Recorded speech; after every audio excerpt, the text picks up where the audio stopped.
I'm Ricky Van Veen. The talk I'm going to give today is called 7 Questions for Media in the Platform Age.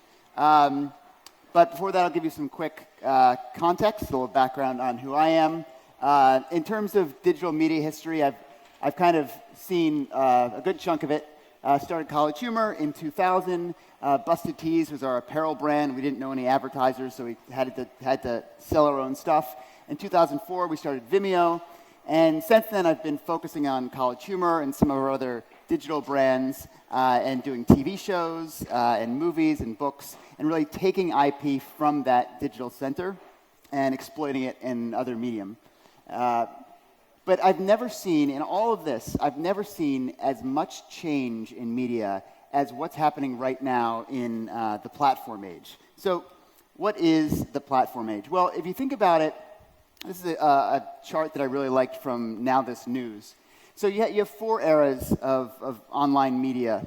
The first was the direct era in the 90s, right? You would go to yahoo.com or ESPN. You would type in URLs, and then you would just see what was on the page. The search era came after that, the rise of sites like the Huffington Post, where it was all about optimizing your site so Google could send it traffic. 2010 started the social referral era, where it was all about getting traffic from Pinterest, from Facebook, from Twitter to your site. And what we're in now is the platform era, where content is living on these platforms themselves, and you're not going off. So what caused this move to distributed content? Well, I think this can best be summed up by Ben Thompson's aggregation theory. Ben Thompson is a very smart thinker in this space. He runs a site called Stratechery. This looks more complex than it actually is. Basically, pre-internet, distribution was the hardest problem to solve in media. If you think about it, newspapers had to be printed, then they had to be put on trucks, then they had to reach you before you left for work in the morning. But now, post-internet, the problem to solve isn't distribution, it's actually discovery. So that's where platforms came in and served as aggregators. And platforms solve this problem where we live in a world where you can get whatever you want to the consumer right away, but there's so much to filter through, they become a useful platform. Uber obviously did this for cars. Amazon did this for physical products. So the second question, what effect does a platform age have on content? Well, a few effects. Never has it been more true that content needs to be made specifically for the platform on which it will live. So let's look at how let's look at how content has changed throughout those different eras of digital media. In the 90s, the direct era, you could basically call this the repurposing era. You basically took a TV clip and put it on the web, or you copied and pasted something from a newspaper and put it on the web, and just doing that was good enough. In the search era, it was all about what was actually in the text. That's why you have articles like, what time does the Super Bowl start? Because they knew people were searching for that. So if you made it the headline, it would get a lot of clicks. In the referral era, I'm sure all of you have kind of seen this kind of module at the bottom of pages.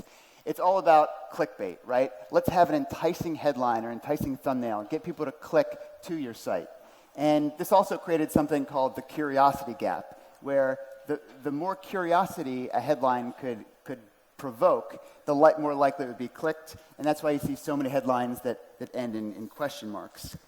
But now in the platform era, it's less about the packaging of the content and more about the content itself and the characteristics of that content. So on Facebook and Instagram, the content needs to get your attention right away, right? So you're scrolling, the action has to start from the very top. A lot of people have don't have headphones in, so you need to make captions so people can read it and know what they're getting into.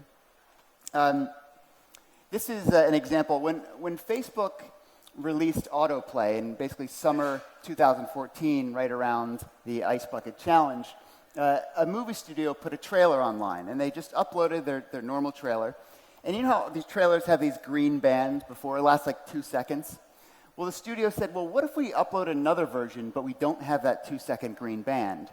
And the views to the trailer went up 4x, which just shows you how little patience people have when they're scrolling through their feeds.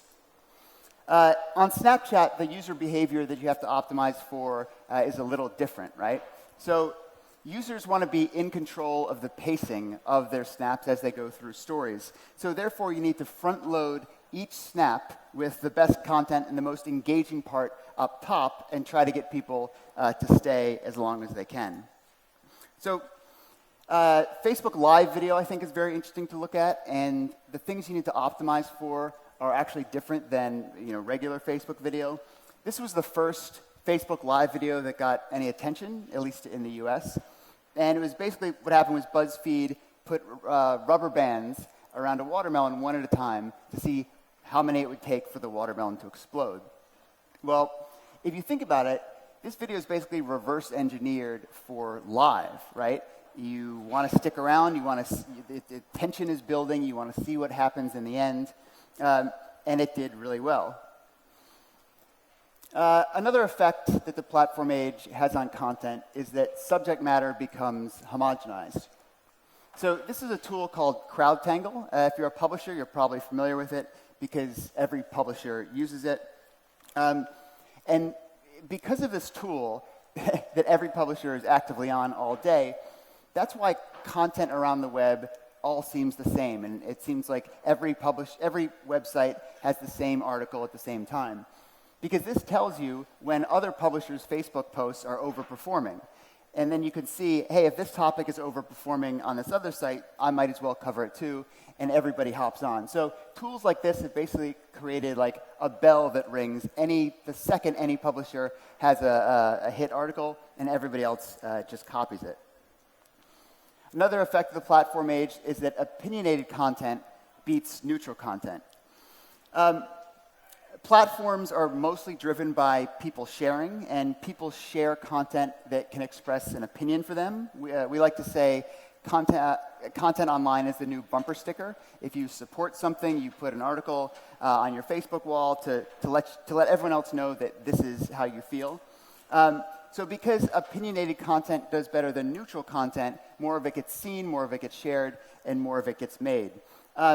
Furthermore, you have filter bubbles being created because people are usually friends with people that already agree with them, and so it's basically an echo chamber of people just talking to themselves. We saw this in the US this year with Trump and Sanders. You had their supporters basically posting articles supporting each other with very few external viewpoints getting in. Another effect of the platform age is that the news cycle has become predictable. Right now, there are more news outlets than there is news, especially digital news outlets.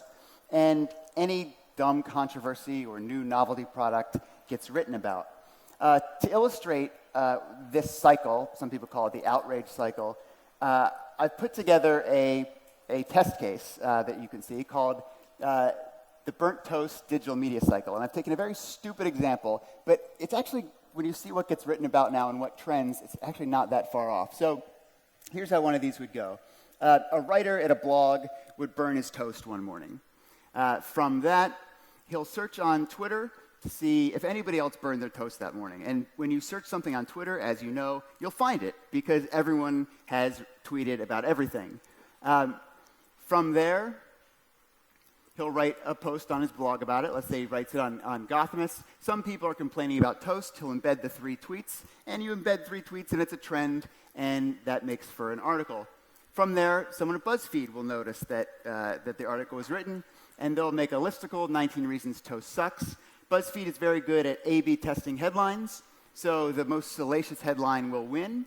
Here's why everyone is absolutely freaking out about toast. From there, it will go to Reddit, Dig, CrowdTangle, as I mentioned before. It'll bubble up. And these are where publishers look for stories. So then you'll have other sites that notice everyone has their own take on it. And then every site on the internet has this. From there, mainstream media will catch on, and they don't need to report on the story as much as the fact that this trend is happening. It will hit social. Hashtag toast sucks may emerge. Facebook trending topics may cover it.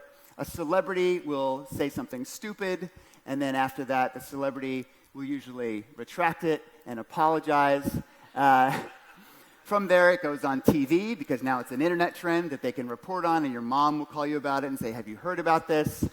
and it's a national news story all because of 3 tweets. And if you see a lot of things bubble up, it follows this exact pattern. So the next question, what does the platform age mean for media companies? Well, taking a step back, the larger reality for media companies is that they're no longer competing against each other, but against something completely different. There used to be a distinction between low-quality entertainment and high-quality entertainment. And high-quality entertainment would always win, because nobody in their right mind would want to watch a poorly lit video of a stranger talking to their camera for 10 minutes.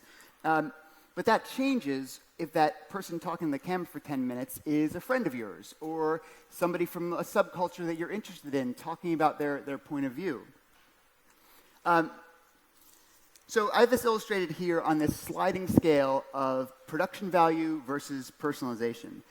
The more personalized something is, the less production value it needs. A single emoji is literally the lowest production value possible. But if that single emoji is in the form of a text from a guy or a girl that you're interested in, that's extremely engaging. The less personalized something is, the higher production value it needs to be. So take the movie Avatar. That was not made for you specifically. It was made for the world. It's a huge blockbuster, but you want to see it because you want to see the spectacle. Something in the middle would be like a fishing network on TV or a YouTube star.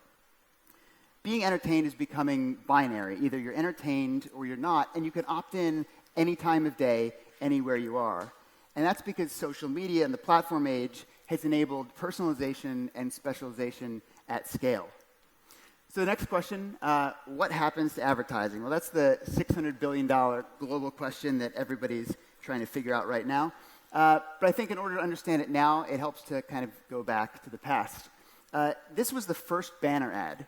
It debuted on October 27th, 1994 on Wired Magazine's website.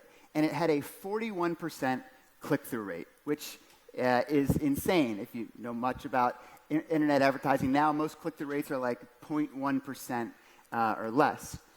So, but what's different between now and then to make that difference? Well, one is novelty. People probably saw this and they're like, what the hell is this thing? And they clicked on it. But also, I think more importantly, is scarcity. People didn't go to that many web pages. There wasn't that much advertising, and that helps click-through rates.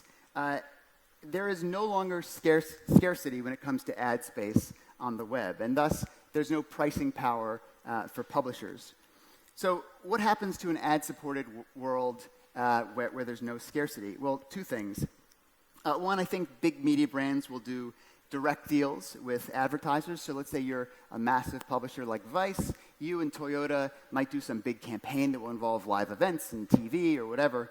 And then small publishers will use programmatic ads. So that's like if they make YouTube videos, it could be the remnant ads on there. It could be Facebook Instant Articles, Google AMP, basically getting other people to sell the ads for you, and you just make the content. Well, this leaves a dangerous middle ground for publishers. If you're not a huge publishing brand, but you have any significant overhead, you're going to go out of business if you're relying solely on advertising. Because advertising dollars will either go to a big brand or a platform like Google or Facebook. Furthermore, in the platform age, I feel like ads and editorial will become increasingly unbundled. In the future, ad sales and editorial may no longer be controlled by the same company at all like they have been traditionally. And why is that? Well, if you think about it, it's odd that the same people responsible for making Friends also sold the ad space around it. And that behavior went to the web, where if you made the website, you also sold the ads on the page. But that's just because that's the way it was, doesn't mean that's the way it will continue to be. Because of the move to platforms, there's no longer the need for the same company who made the content to be the ones selling the ads around it. ESPN, for example, just might make great content, and Facebook, because it has the best first-party data and they can charge higher rates, could be the one to sell ads around it. And I think that's good for content creators, because content creators can focus on what they're good at, which is making content, and not going into advertisers' offices and trying to do deals.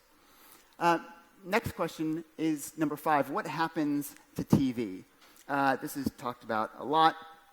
Well, this is what a modern cable package looks like. It's a bundle of content brands and genres that you have varying degrees of interest in that you pay a monthly fee for. And I think in the future, we'll actually see something pretty similar. This is a bundle of content brands, big and small, only this time it's a little more personalized to your exact taste. And this is why I think the current TV players are actually better positioned than people give them credit for. I mean, people give them no credit, assuming they don't blow it. They already have millions of people paying monthly fees to subscribe to content brands, and a lot of them control the internet that comes into people's homes, which is a great position to be in. That said, I do see a few changes in TV going forward. One, I think that more networks, especially those without live programming, will become ad-free. I think in a world where everyone has a DVR and you're fast-forwarding anyway, why not? I think interfaces will get better. I mean, think how crappy your cable box probably is. But when you're competing against Netflix and Hulu and sites with good interfaces, you need to step it up. And I also think there will be fewer shows per media brand. When you don't have to fill a 24-hour day with programming linearly and stuff's on demand, you only need a few hit shows to make a big content brand. HBO has Game of Thrones, and they kind of don't need anything else because people are so into that show. So question number 6, what happens to quote-unquote quality journalism? It's a refrain you hear a lot in the age of clickbait. Well, to answer this, I think we'll go back again to how things used to be.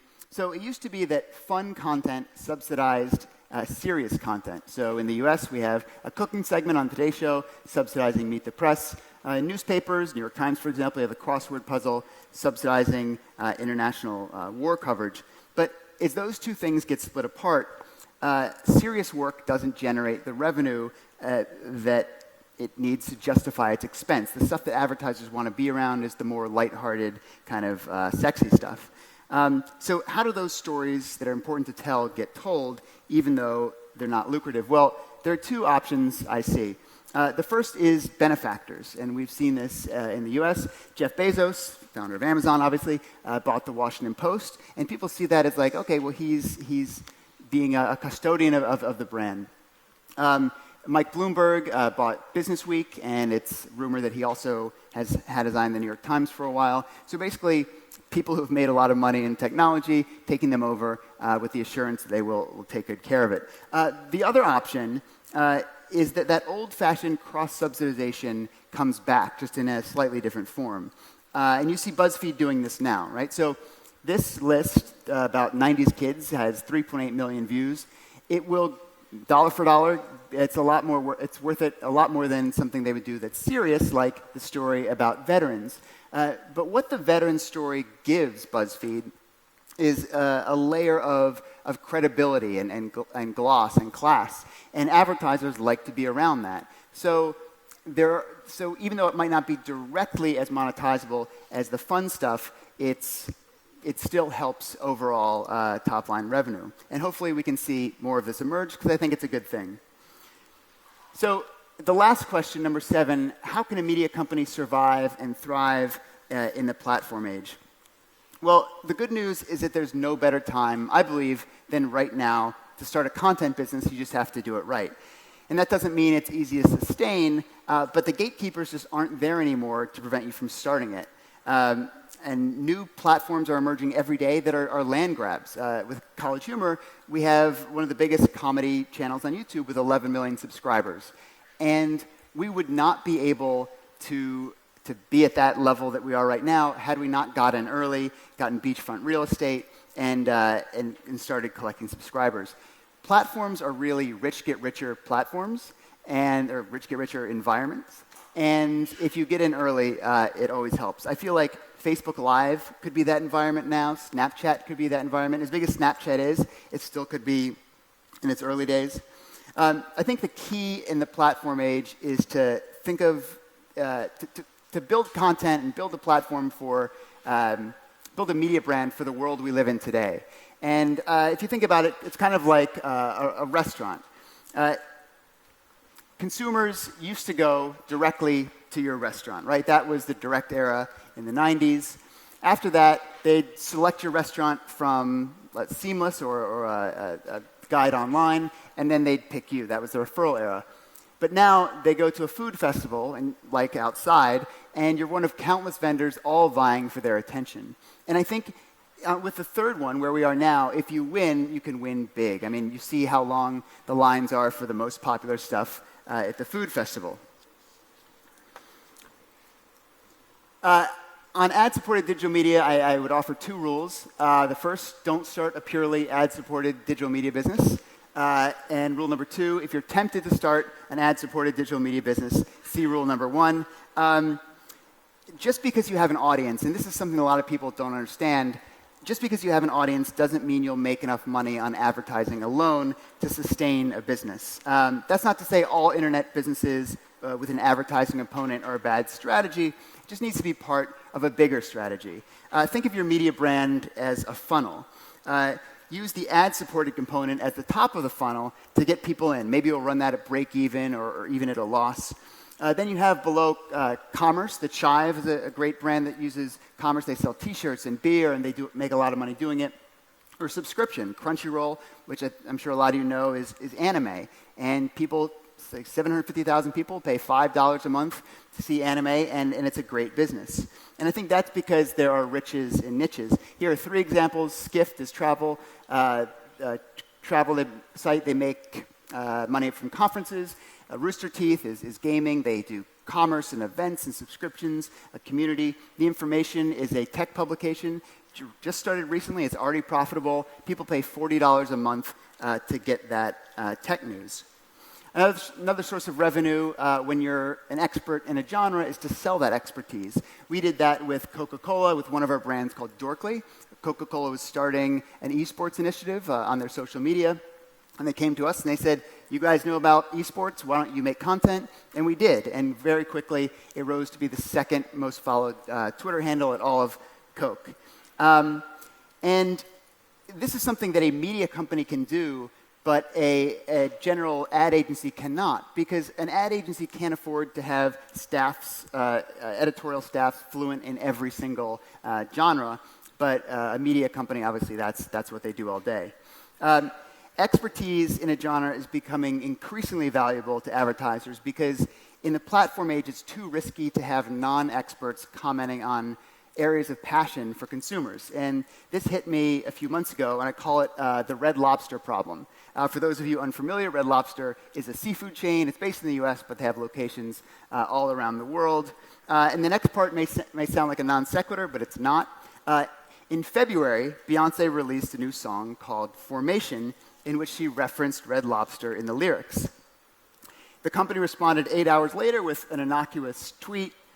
Seems pretty harmless. What happened after that? Outrage. People were furious.